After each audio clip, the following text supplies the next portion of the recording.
Так, все мы вам сделали. Это пульт, это датчики. Начнем с пульта. Включаю. Включаю. Видит сенсор. Сейчас подключен верхний, тот, который грязный.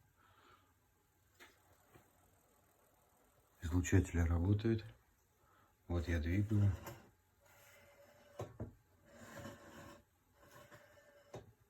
Все. Верхний работает. Теперь нижний. Излучатели перестали работать. Вот.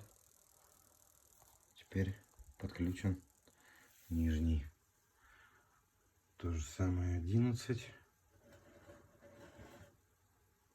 Больше, меньше. Вот что делаю. Все работает. Но автомат само собой работает. 0 тоже работает.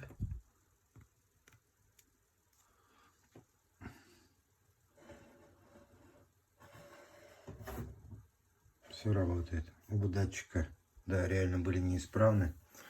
Тот, который, не такой черный, у него постоянно аут был.